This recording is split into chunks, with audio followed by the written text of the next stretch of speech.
Gus Dur atau Abdurrahman Wahid adalah tokoh penting dalam sejarah Indonesia. Berikut adalah cerita singkat tentang beliau. Masa kecil dan pendidikan.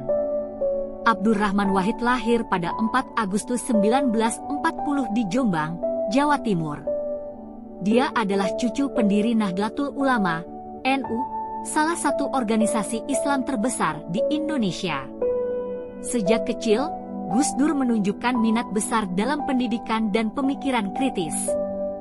Dia menempuh pendidikan di berbagai tempat, termasuk di pesantren dan universitas di Indonesia serta luar negeri, seperti di Mesir dan Irak.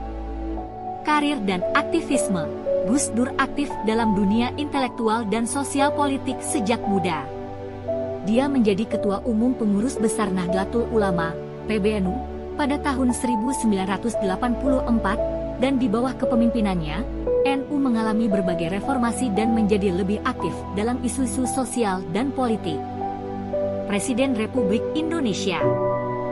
Pada tahun 1999, Gus Dur terpilih sebagai Presiden Indonesia keempat melalui mekanisme pemilihan di MPR. Masa kepresidenannya berlangsung dari 1999 hingga 2001. Selama masa jabatannya, Gus Dur dikenal karena kebijakan-kebijakan yang mendukung pluralisme, hak asasi manusia, dan reformasi demokrasi. Namun, pemerintahannya juga diwarnai oleh berbagai kontroversi dan tantangan politik yang akhirnya membuatnya harus lengser melalui sidang istimewa MPR pada tahun 2001. Setelah kepresidenan. Setelah tidak lagi menjabat sebagai presiden, Gus Dur tetap aktif dalam berbagai kegiatan sosial, politik, dan keagamaan. Dia terus memperjuangkan toleransi, perdamaian, dan demokrasi hingga akhir hayatnya.